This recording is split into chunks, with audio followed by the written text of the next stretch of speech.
Well, good morning, good afternoon, good evening, wherever you are in the world. You are here with us live on Co-working Live with Red Worldwide. And I'm Dr. Patience Jackson Rose. And we are here, and it's time for us to really talk about living our legacy.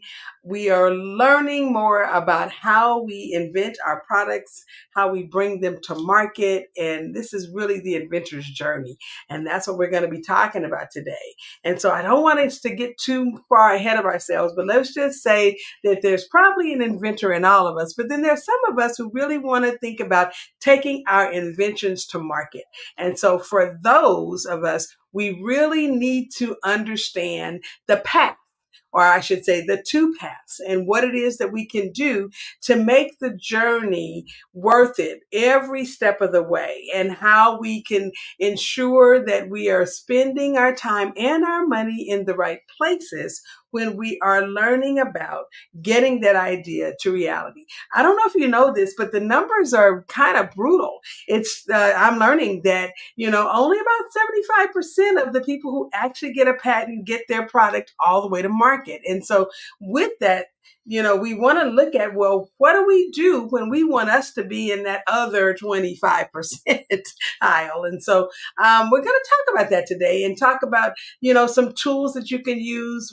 We'll talk about some procedures that you can put in place and other things that you should be looking at if you really do have an invention or product or service that is going to lead to some creation of a product that will, something that the market really needs and something that you want to push out there. And so we're going to stop and watch our video first, and then we'll come back and we'll really deep dive into this. How do we get our ideas to reality? What is it that we do?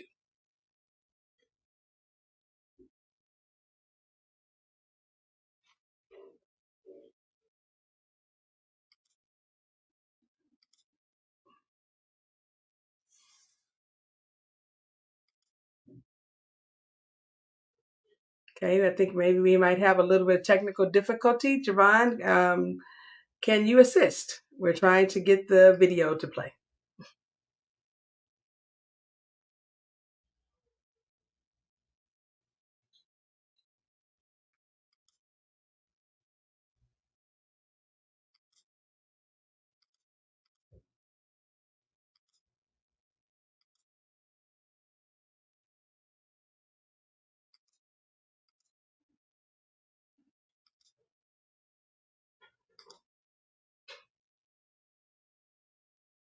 Okay, well, maybe not. Let me see if there's anything I can do on my side. Um,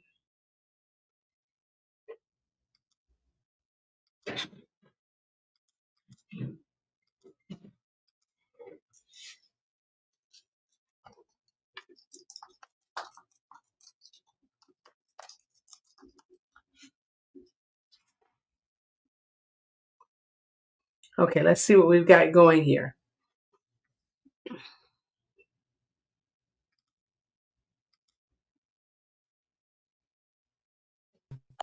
Today we will be tackling the inventor's journey, from idea to reality. In this episode, we take a thrilling ride through the world of invention and innovation.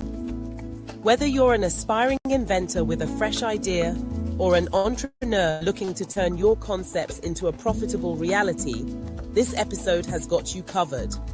We break down the crucial steps of transforming your ideas into tangible products while navigating the legal landscape, prototyping, and exploring options to license or launch. Today, we will talk about two important steps for an inventor: the patent search and the product search. The goal here is to determine if your invention is truly unique, or if someone else has already patented or created something similar. In a nutshell, the patent search involves searching the USPTO database or other resources to see if there are any existing patents that could overlap with your idea. While product search enables you to verify if existing products on the market fulfill the same need as your invention, this will help you understand the competition and whether your invention brings something new to the table. We will also discuss another really important step, the looks like acts like prototype. This is a crucial stage in the invention process. It allows you to build a proof of concept that demonstrates the invention's physical appearance and how it functions. This prototype allows you to test whether your idea works in practice and provides valuable insight for further refinement. Having a functional prototype will also make it much easier to attract interest from investors, manufacturers, or potential partners, as they'll be able to see a tangible version of your concept. With a solid prototype and proof of concept in hand, it's time to make an important decision. What path do you take? Do you license your invention, or do you start a business to manufacture and sell it? Each path has its own advantages and challenges, and the right choice depends on your goals, resources, and skills. We will dive into what the two paths entail. Whichever path you choose, protecting your invention is essential. At this stage, filing for a provisional patent gives you temporary protection while you continue developing your idea. Later, you can move to file a formal patent application for long-term protection. There are many resources available to support you through the invention process, from business advisors to patent attorneys and prototyping services to marketing and business development tools. We will explore how utilizing these resources can streamline your journey and help you avoid common pitfalls. As we jump into this episode today, please know that the path from idea to reality is an exciting one, filled with important decisions. By following the proper steps, starting with a patent and product search, building a working prototype, and choosing the right path between licensing and business ownership, you can give your invention the best chance of success. Thank you for joining me on this episode of Inventors Insight. Remember, innovation is about persistence, creativity, and making informed decisions. Okay, let's get into it. Okay, so we're going to jump right in because we've got just a little bit of time and we want to make sure that we cover all of our bases. So if you'll bring up the slides, please, we're going to just kind of roll through looking at what the inventor's journey is all about. And I really want you to have the opportunity to see this from a standpoint of, even if you don't have a product right now in mind or you don't have an idea in mind, at least you now will have the information so that if something does come to mind, you'll know exactly what to do. Okay, so let's take a look at the slides. All right, there we go. Okay. So the first thing that, I talk about is before we even start looking at what we're going to do, you need a logbook. And many people, call it a logbook or an inventor's journal, an inventor's planner, but really it is a legal shield for you when you are thinking about creating something, because what it does is it gives you the ability to document your journey all along the way. You can record your invention's journey from the initial concept to final testing, including in the notes every iteration that you might make or any innovation on an existing, I should say, version of your product. So you want to make sure that, you are in a position where you are looking at how can I use this document, this, process? How can I document the process in a way that's going to protect me legally? Well, when you have the inventor's logbook, you actually can add dates. You can have a person witness the actual iteration that you're on and sign what they've seen. And it strengthens the legal standing of your logbook because the logbook does hold up in court. It is legal evidence.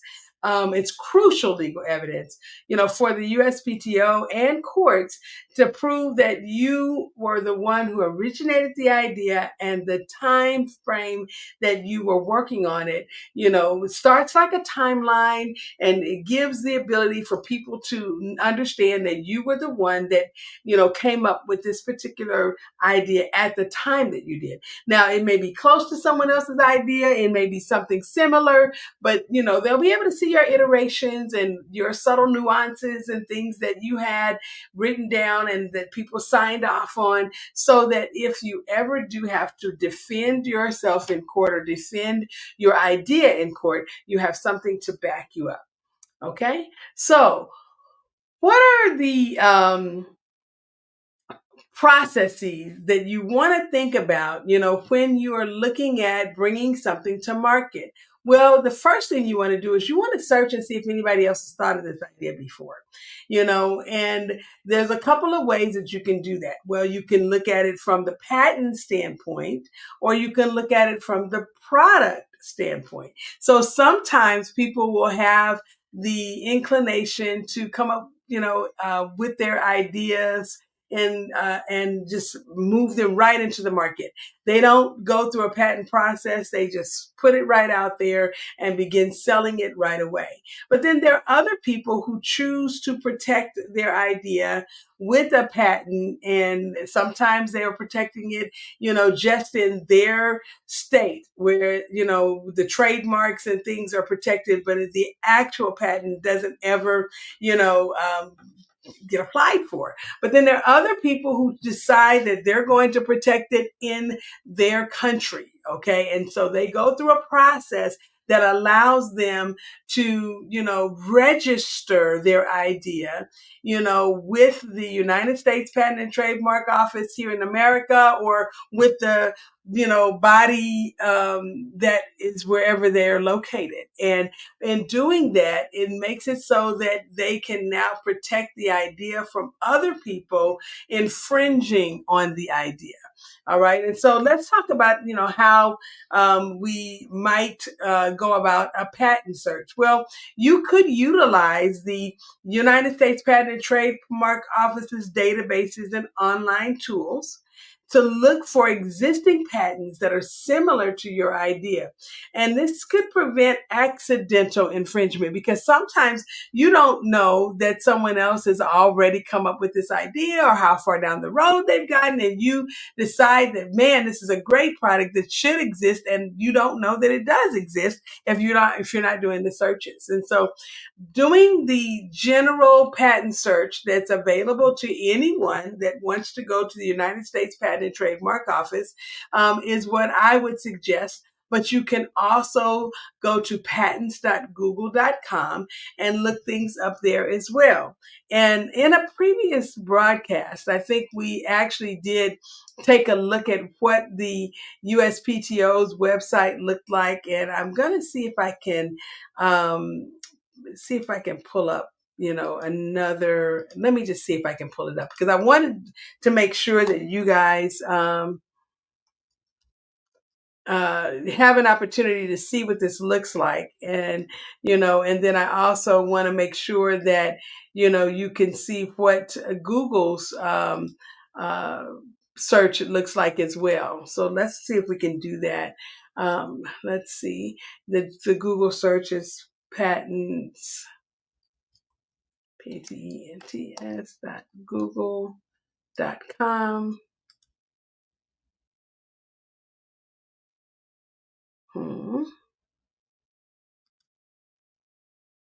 Okay.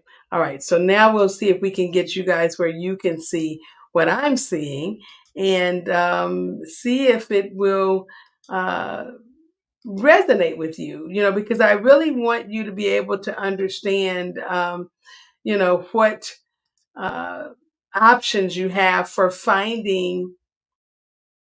Let's see if you all can see what I'm seeing right now. Okay, let's see if, Javon, can you help us? I wanted to show my screen again.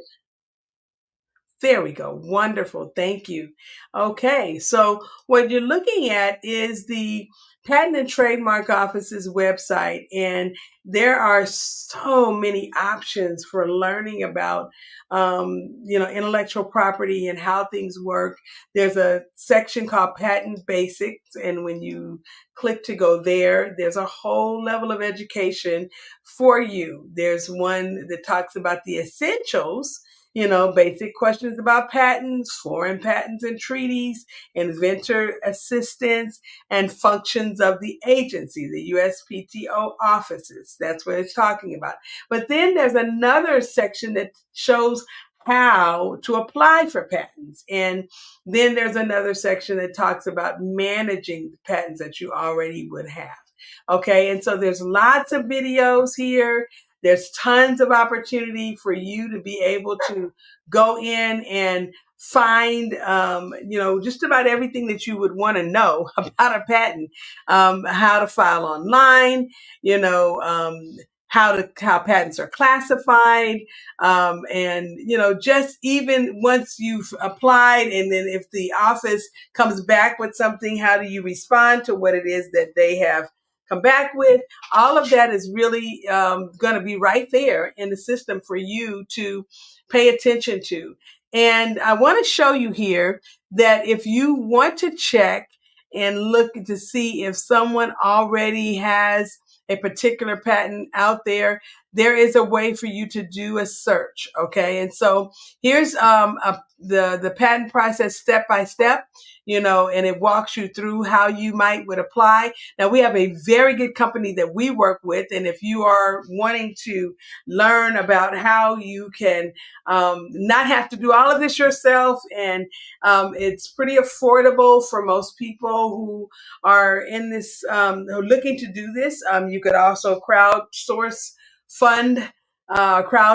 your idea and get the funds to utilize a service that we are connected to. And we are very, very interested in making sure that people have that information, because we've worked with them on a couple of patents now for clients, and we're working towards a couple more. And so we want you to know that there are some good options. There's a DIY method, which we talked about in one of our previous broadcasts. And then there's the Patent Insiders, and we use them. And Tariq Naji is just an amazing, amazing, amazing person with a good company who does a really good job. And it's the people in this company, they were previously either patent examiners or patent agents, and now they are working together to help people who, need the assistance and do not want to do this on their own, but may not be able to,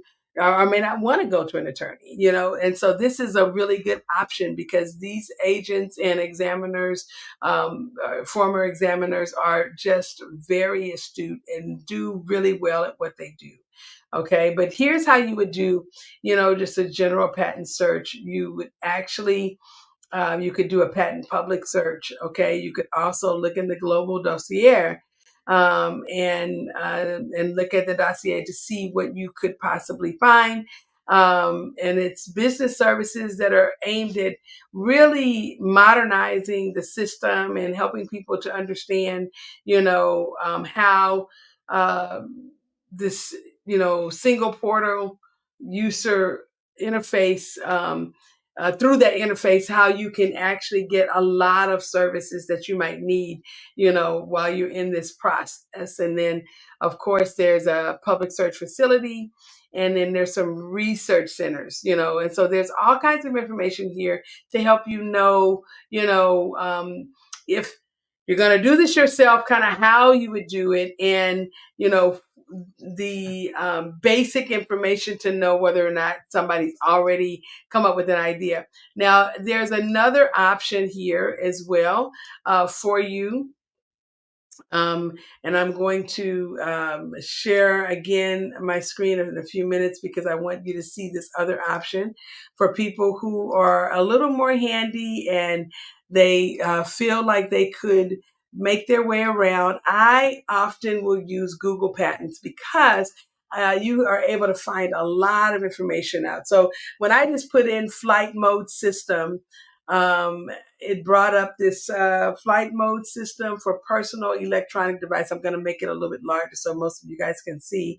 And so here, the abstract tells us that this is a personal communications device, including a processor, a plurality of subsystems connected to the processor for exchanging signals, therewith at least one of the subsystems being configurable between a flight mode and a non-flight mode. An input device connected to the processor for inputting a flight mode selection thereto, and a flight mode module operable on the processor for causing the processor to monitor for input of a predetermined flight mode selection. So, and it gives you some diagrams, so that, people could see kind of how it would work, and um, what it is that they're looking to do, and even the user interface, and the actual diagram of what these things would be, which they go into all the details, inside of their, in the application itself. So there are some claims, and everyone, when they are looking to get a patent, they have to talk about what their invention claims to do, and so in this case, they have 9 claims. And so they talk about how their system works and what it does, and how it uh, is going to, actually be utilized. And so based on that, people are able to get an idea. Mostly the people who are looking at this are going to be the people in the patent office, of course, to make sure that this is an idea that is different. It's unique. It's not something that's already on the market. And so they'll be demonstrating kind of how it works inside of the application process.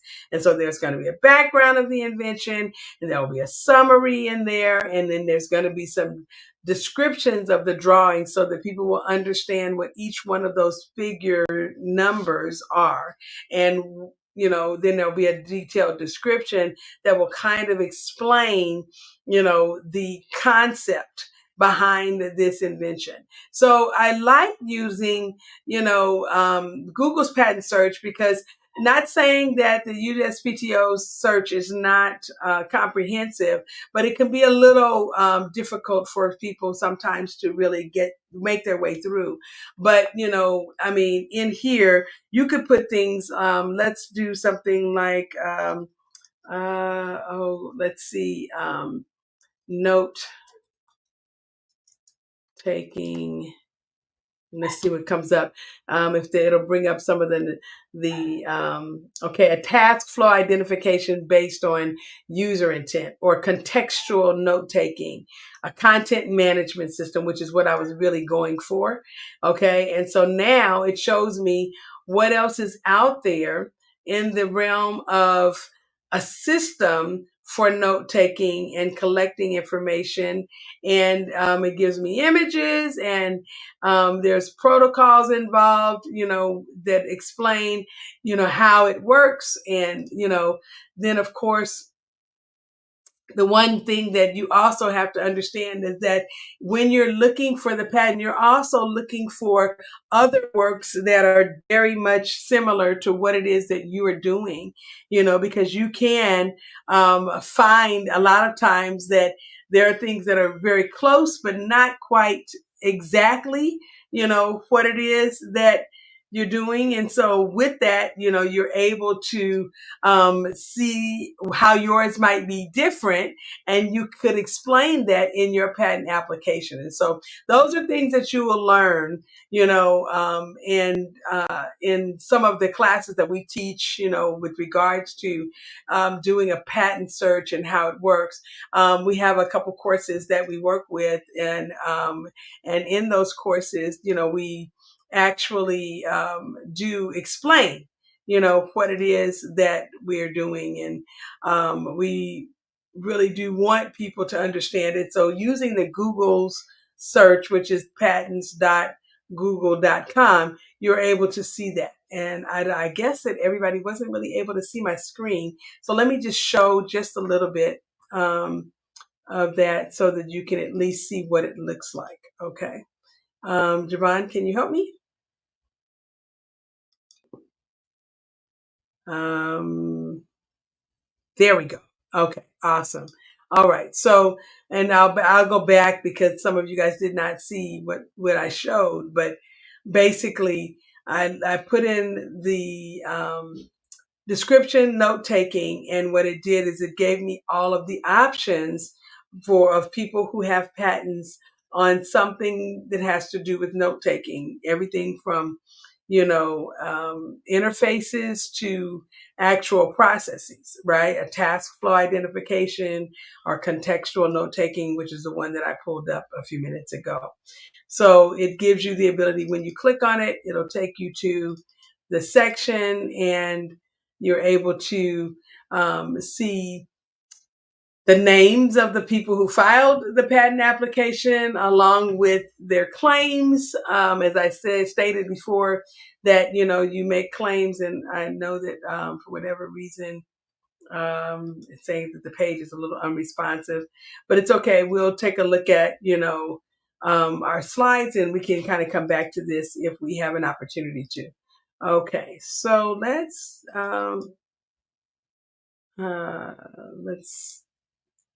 come back, and then we're going to go back to um, our slides. So along with the patent search, we also have to do a product search because we need to look in the market to see if there's similar products already out there. We want to analyze competitors and identify gaps, because sometimes, you're bringing something to market and you don't realize that, you might have someone that's a front runner in the industry, but you're doing something a little different. And if you're able to analyze what they're doing, what their product looks like, how it acts, buy it, okay, experience it, so that you can refine your invention's unique selling points, and you have something that, is going to be chosen over the other thing that's out there. I crack up a lot when I talk about this, because I think about how, in the early years of copy machines, everyone, would want to have a Xerox machine. And there were some specific reasons for that, because Xerox had something that their machines were doing that other machines were not doing, And so when you're looking at it from the standpoint of wanting to have the best on the market or the most innovative on the market, or something that, you're able to do that you would normally have to go out to a printing house to do, and you can do it right in your own office. That made so much more sense to most people, at that time. And I remember my mother was in advertising, and she had the express privilege of being a reprographic specialist. So she had to use four color machines that had four color ink, and so they did some very interesting things with pictures and magazines and flyers and things that they had to literally load the ink in and do a lot of work, to get what we now get in, one machine with some little bitty small cartridges, or even if we're using laser, the toner cartridges now are getting smaller and smaller and producing beautiful color copies of things. And it's just an amazing set of developments that have happened in such a short period of time. But here's the thing. At the time, Xerox, Pitney Bowes, oh gosh, I can't remember all the different names of these different companies that had Hewlett Packard, Packard Bell, they all had their own machines.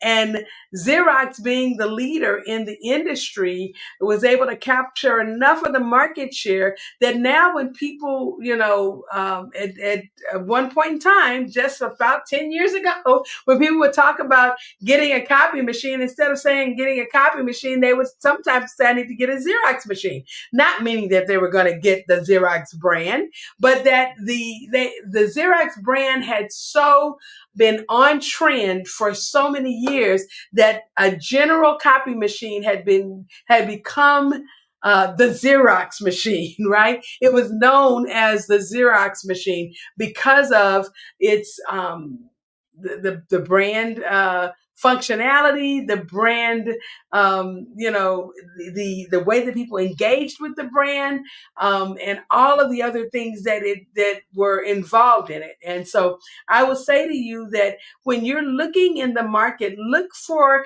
even if it's in your industry, okay, you might find companies that have a specific thing that is now the name of everything that is that particular type of product. And I'll give you another one, 3M Post-it notes. When you go to the store, sometimes I'll go to the Dollar Tree and they have all types of sticky notes. They're not all Post-it notes, but we call them all Post-it notes. Why? Because the brand 3M made, when they came up with the Post-it note, so enraptured the market that people now, they relate to all sticky notes as Post-it notes. Okay, in the same way, the paper clip, you know now, we, when we look at it, there are so many different brands of paper clips, but initially, these all are called paper clips, but not all of them got the patent. So when we're thinking about how you present yourself to the market, and looking at what else is out there, look for similar products that are doing well. Don't just look for people who are, just out there doing things so that you can see how you can take your part of the market share. But you want to be looking at, okay, who's doing it well? What is it about their product that makes people want to buy it? And why do I need to be paying attention to it as a potential competitor? What does my product do that's different? How can I grab some of their market share? All of those things should be in the forefront of your mind. And so I get really passionate when I talk about this. But yes, the patent search is important and the product search is important. And then, of course, when you combine the two searches, you now can confirm your own invention's uniqueness. You can look at, okay, this is what I am going to bring out to the market, and this is how I'm going to bring it to the market. And knowing that, these are the things that are already available in the market, and this is how I can capture the market share, because this is what I'll be doing that's different. This is what I'll be doing to, bring something that's unique that people will definitely want to buy. And it strengthens your patent application and your market position when you can talk intelligently inside of your application about what's there and what's not there. Okay. In other words, you're bringing the what's not there to the market. Okay. All right. So let's talk about how you bring your ideas to life. The look like, act like prototype. I love this picture because, which is really, a unique concept that you're seeing there in the making, and so you want to be thinking about, how can you get something that will give you at least the functionality, okay, of what your product is going to look like, even if it doesn't have all of the colors, the finishes, all of the stuff that makes it look nice.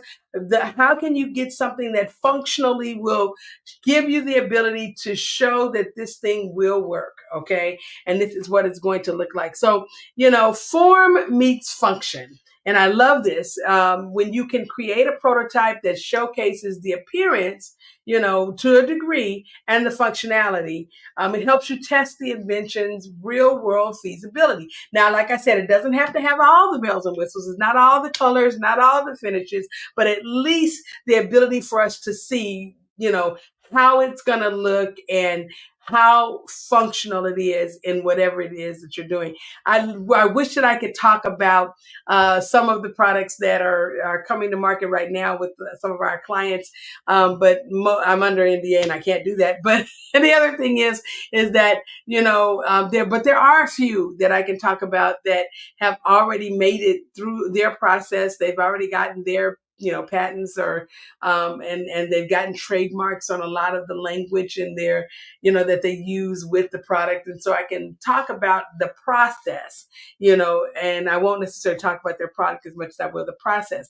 And I'll tell you that when they were in the process of creating the looks like, acts like prototype, some of the things that they use to get themselves in a position where they can prove that it would actually work was amazing. One of our clients, he went out and bought, at the hardware store, just some generic um, pieces that he was able to put together to create what his product would functionally do. And then he was able to go to Michael's supply store and art store to create just a generic finish to make it look, pretty good. And I will tell you that, what I have come to understand about people who are in this process, a lot of times they are so creative, and the things that they come up with to actually show people how well this is going to work is amazing, because they do it as if their life is on the line, and they understand that it's getting people to buy into the idea is going to be really, really important. And so having the ability to show that it's needed, that it's useful, that it works, okay, and that it's sellable, those things there, are huge. Everybody won't go for patent protection. Everybody is not someone who is wanting to actually get out there and, have the patent protected, because some people recognize the fact that they're just going to be a competitor in the market. They're just bringing something to market that's going to look better, work faster, and do, the same as the other thing in the market does, but being able to embellish or iterate on top of something that's already out there without infringing on the patent is, it's a delicate dance, but it can be done. And I know that there are people who are doing it. We are working with some of them right now, and so once you kind of get that looks like, acts like prototype, then you can refine the concept. You can get feedback. You can have a test, or what we call an alpha stage, and then a beta stage, to get people to use the product so that you can understand its flaws and the improvements that need to come to bear, and you just iterate on top of everything that you've done until your invention works flawlessly. That's the whole point. You want to make sure that you continue to iterate until you have, the product in its final form. And then, of course, you'll be able to attract interest when you've got a working prototype. It's invaluable for catching the eye of people who might be your investors, or people who might even want to license the product, from you. They might want the ability to just have you white label a version, for them, and they might pay you a significant amount of money to do that. We just experienced that with an app that we put in the marketplace, and someone saw the app and they were like, "Hey, I want a version of this. Could you do it for us?" How much would you charge us to do it? And it's like, oh, okay. And it was just exciting because we learned a lot about what we had done. And we learned how to iterate on top of what we had done. And then we learned how to make it, work for someone else in a way that was really sophisticated, and gave them the opportunity to put it in the market where it didn't look just like ours. Okay. So that was pretty exciting, to actually take something that you've done and then put it out there where it's not in competition with you, because it's just a hair different enough that it works for the company that you did it for, and it really does make sense. And so when we're looking at these concepts of paths, we also want to choose the path of license or launch, because sometimes licensing is the way to go. And a lot of times it's the way to go. You've created the product, you've done all your work, you put all your time into it, and then someone comes along and says they want to give you $1 million just to use it. And it does not mean that you can't still use it. Oh, wow. Yeah, I sign me up, Alex, for that. Okay, because it works for me. But a lot of times, maybe you created it and you want to use it for a while first before you actually license it to anyone, or maybe you never want to license it to anyone. Maybe you always want to be able to have this as your business. And so you got to assess your goals and your ideas, your long-term vision. You want to know, what you need to focus on. And I mean, do you want to focus on inventing? Are you an R&D person that just wants to keep coming up with ideas and licensing them to companies, are selling even the IP to companies so that they can utilize it, and actually take it all the way down the track to market? Is that what you want to do? Or are you the person that really, really, really wants to, be the Kentucky Fried Chicken? You created this recipe and you don't want anybody else to end up with it. You want to have this stay in your family for years. And so that might be something that you're thinking about. And when you're thinking about it, you're going to have to think about it from the standpoint of looking at your resources. Analyze your time, your money, your expertise, because licensing requires less, but starting a business offers more control. And so you got to weigh out, the concept of license over launch. Which do you really want to do? Now, personally, I love coming up with ideas. I have, in the last 10 years, I've created 3 apps. And those 3 apps, one, I just sold the app to the client, and the IP went to the client. I'd never wanted royalties, or anything like that. He paid me a one-time fee. He got the app and he went on with his business. And I was very happy for him to do that because I created it specifically for their company.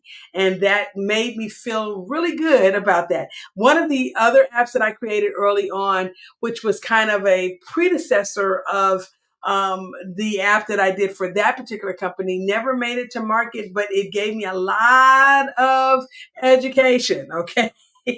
And so that education actually gave me what I needed to have so that I could do the next two.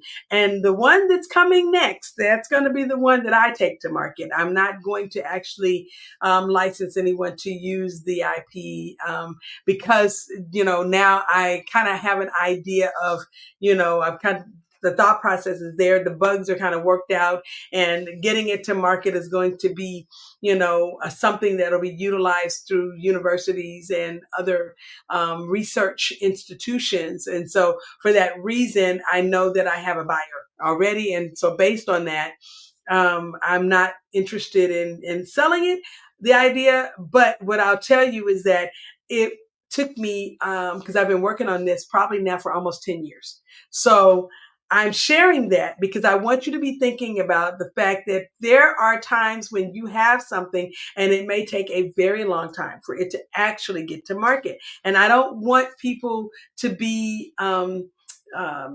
mistaken about that. Sometimes people are thinking, okay, I have this idea and I'm going to be able to get it to market in 2 years.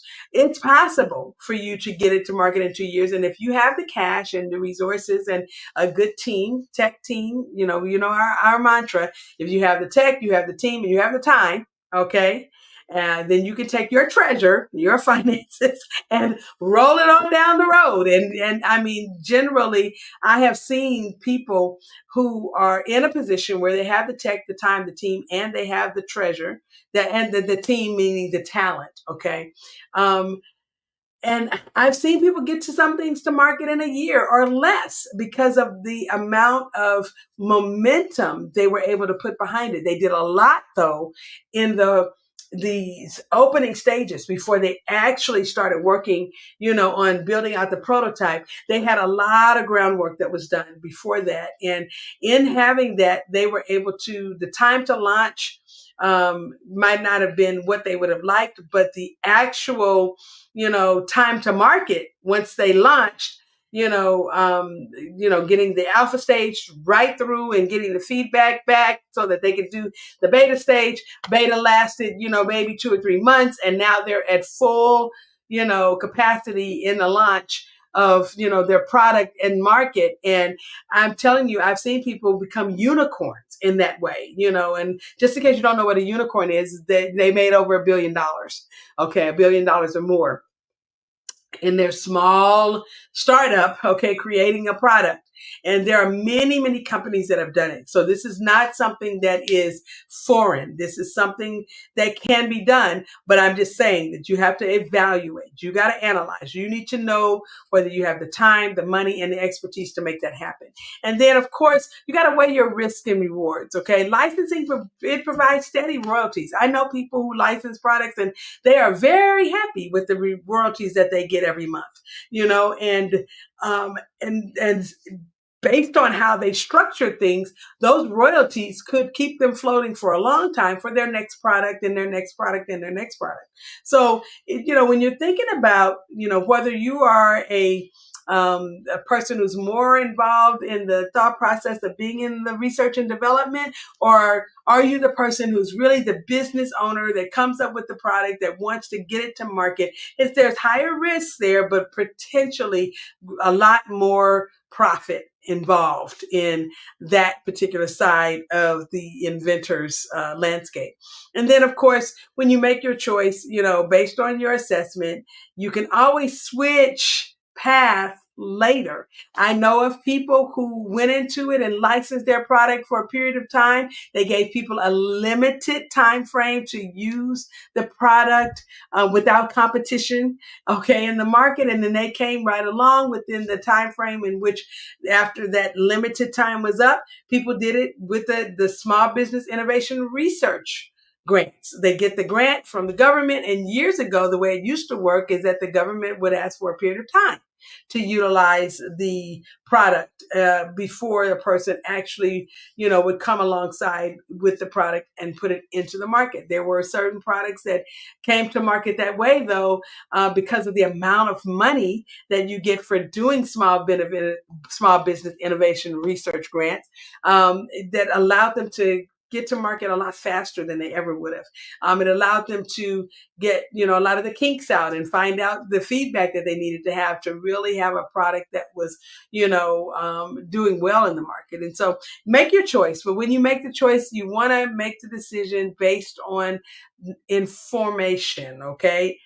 We want informed choices. We do not want you to be guessing about this, because this is not a place where you can afford to guess.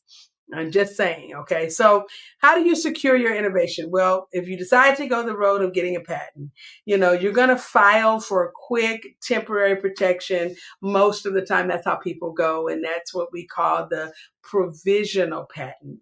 It establishes your priority date, and it buys you time for you to continue to develop, right?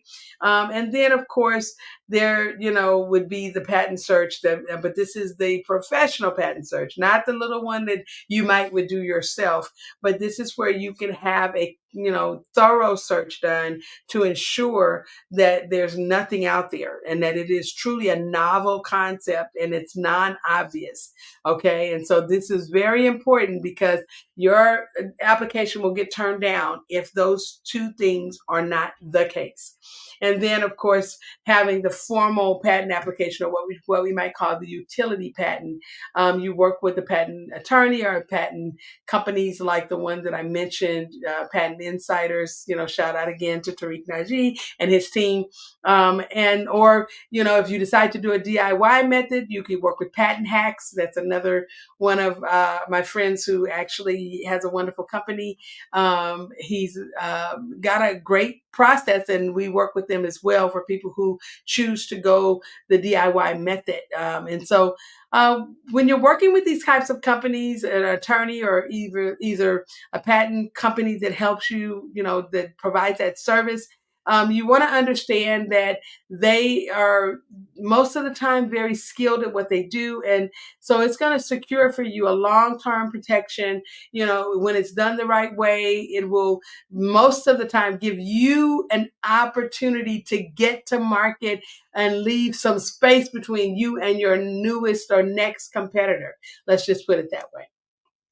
Okay, so when you're empowering your journey, here's some key resources, okay? You want to make sure that, whatever legal support you use, that if it's a patent attorney or if it's a patent service, that they specialize, okay, in the type of work that you are doing.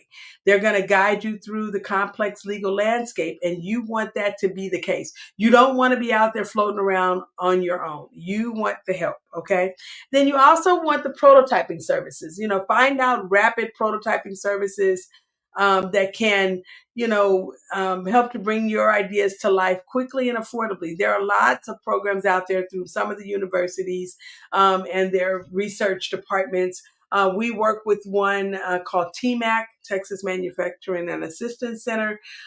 They are a NIST partner, and because of them, people can get hours of engineering support for free if they will work with a company like ours that is connected to that particular manufacturing assistance center. But there are so many other companies out there that do similar things in maybe your neck of the woods. Just so happens that our location is in Texas, and so we're working with TMAC to help people get their products to market. Now, you might have to go to, another type of company, but whatever you do, find these rapid prototyping services, that will help you. There are some companies that we can suggest, and we won't necessarily do it in the video, but if you are interested, please set an appointment with us. We will give you a free consultation and help you to find the right support if you're not located near where our contacts are that can help you with the engineering. There are some other contacts that we have in California, in New York, in Florida, and so we want you in Nevada. Okay, we have some in Nevada and Arizona. So we want you to know that there's support out there for you. We just have to find the closest to your location and see if we can help you find that help affordably. And then, of course, getting in with some inventor networks is also really good. Joining local inventor associations, online communities are good. Sharing the experiences and gaining these insights, from your peers is going to be really important because it helps you to make sure that you're walking this road in a way that is going to help you get your product to market for sure. Okay. And then, of course, you want the educational tools. You can always access the USPTO's resources. They have, like I said, a whole school of education there. The patent search database, like the one that I showed you on Google. And then there's some online courses that you can take through some of the universities. Some of these are free to enhance your invention skills. And if you're interested in knowing more about that, you can always set up an appointment with us. ScheduleMe.red, and that's www.scheduleme.red. Will get you to us so that you can set an appointment and learn more about your options. Okay, well, we're at the top of the hour, but let's kind of take a look at the inventor's mindset. What do you want to have on your mind, okay, as you are thinking about bringing a product to market? Well, you want to be able to embrace persistence. It's really important that you understand that the journey is a journey of ups and downs, and you want to stay committed to your vision through the challenges that you might have, because it's not a quick thing, to bring a product to market, and especially if you don't have a big budget. Sometimes it takes a while, and I know people who have been sitting on ideas for years, but you can never get there if you don't start. And so I would say, get started and embrace persistence, okay? And then you want to cultivate creativity, because sometimes things change. And while you're mulling over your idea, and you're coming up with something, if you're looking for problems to solve in everyday life, a lot of the times your creative juices will start to flow. And if you solve the problem for yourself, 10 times out of 10, you are going to be solving it for someone else that you may not know. And so with that in mind, think about how that could, generate an income stream for you and feed and shelter your family. Okay. All right. And then make informed decisions. You got to be able to do some research, base your choices on, information that is actually credible. Okay. Get expert advice. It really does increase your chances of success. I know people who have based their ideas on their feelings or on what they like or on what their peers like. and found that they wasted a lot of money. And I don't believe that this has to be everyone's experience, but I'll tell you that it is a lot of the experience that I have seen, because people don't want to take the time to do the research, to get a coach, to work with an advisor, to go down the street of using software. I mean, there's lots of things that you can do to get expert advice. And I tell you that if you will set the appointment, schedule me that red, we can get you started. Okay. And then don't stop learning. Always be in a position where you will, can evolve. The world of invention is evolving. And so if you can evolve, while it's evolving, it does help you to actually get to a point where you can bring your product to market. Stay curious and open to new ideas. It's really important that you do so, because when you do so, it does give you the ability to learn more about what you're doing and position yourself so that you can be an inventor that gets their ideas into reality. Well, this has been Dr. Patience Jackson Rose, and I am so excited that we've been here with you today. And we look forward to helping you in your ideas and concepts, bringing those to market. And we'll see you again next time.